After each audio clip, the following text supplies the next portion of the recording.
Hello, and thank you once again for tuning into this channel where we provide you with tips and tools to help you move with purpose. We're obviously fond of movement and physical activity here on this channel. What we're going to do in this video is throw out a movement challenge for you where I'll provide you with a flow that you can go through, and the goal is to do it 3 times a week for 1 month, and that's it. So follow along and let's go. So the first thing that we're going to do is we're going to get down into a straight arm plank position.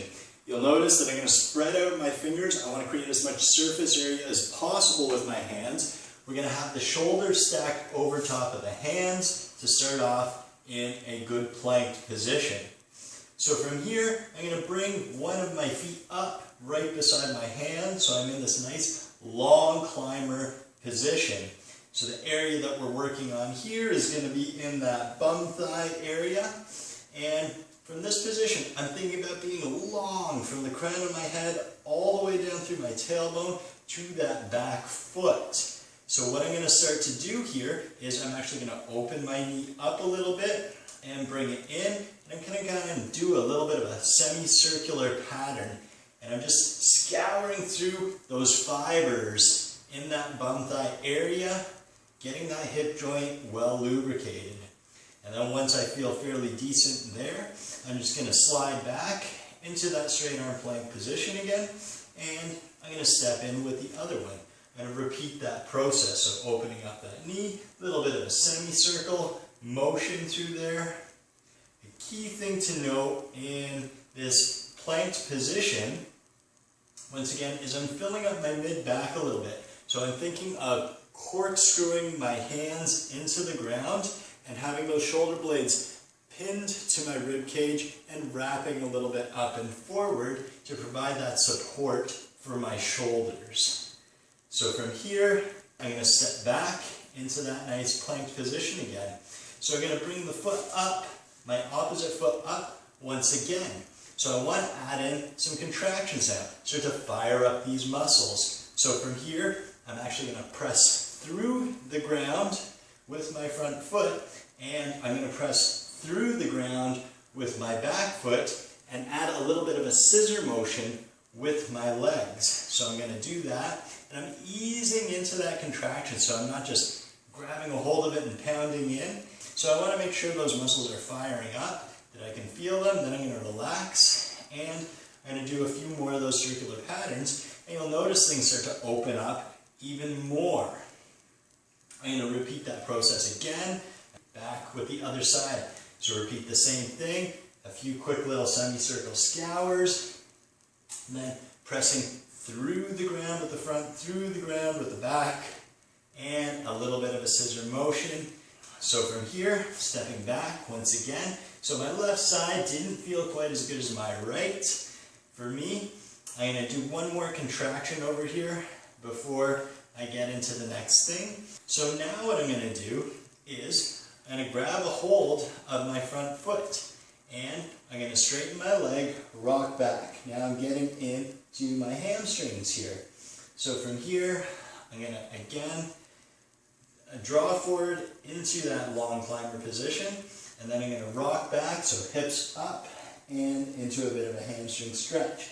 So here's where it's going to start to get really fun for a lot of people with this stretch is we're going to rock back up, and I'm going to start to rotate from the hip and floss through the hamstrings, but also the nerves. So that dural tissue of my body flossing through. This is going to feel terrible for most people at first, but then as it loosens up, it starts to feel a lot better.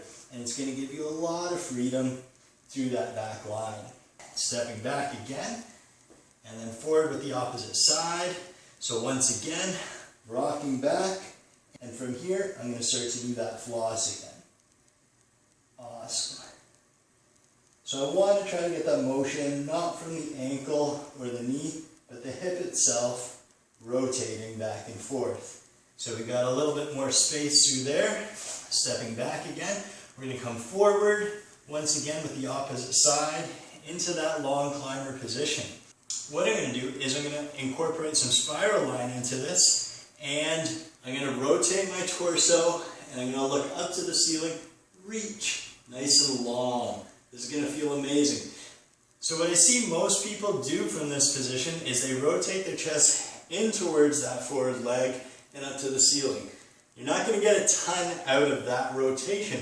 That's just following the pattern that your body wants to go, and it's relatively easy to do that.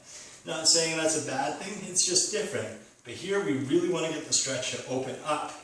So you're going to pin that hand inside of that foot, and you're going to open away, opening up that hip, reaching up to the ceiling, and breathing. So I want to think long from my fingertips down to the palm of my hand in the ground. Still being long from the crown of my head to that back foot as well. I'm going to switch sides, do the same thing again on the opposite side. So again, opening up to the inside, not turning out, and reaching. So from here, I'm going to step back, and I'm actually going to arch. So we're going to go up into this cobra position. I'm not going to fully relax my front line. There's some slight engagement, and I'm not sinking my shoulders down and letting my head turtle here. So I want to drive through the ground still and keep that openness. So from here, I am going to rock back into a downward dog position. Now, key thing here with this downward dog position is I'm not pushing overhead with my hands so much. There's a little bit of that to get into the position. Once in the position, I'm actually pressing through the ground this way with my hands. Again, I want to think of wrapping that shoulder blade, scooping it underneath, and having that shoulder blade locked to my rib cage for support in the shoulders. So I don't want those to be collapsing. So here I push through the ground, and now I'm pressing through the ground. So you can see me kind of cork in a little bit and squeeze, and this is where I'm going to get the support in those shoulders. I like to do a few marches here where I'll put my weight into one leg and then the other leg back and forth. Just a few times, nice, slow, and controlled. And then I'm going to rock forward here, and I'm just going to finish off with a bit of a push-up. So that's going to be the entire flow, real basic, nice and easy, 3 times a week. It'll take you maybe about 5 minutes to go through it. It's going to make you feel great. Thanks once again for watching. Hopefully you found this video helpful. If you go through with the challenge for the 1 month time, 3 times a week, please leave comments. Let me know how you're feeling after you've done it. If you like this video, please share it, like it, and subscribe to the channel. Thank you so much.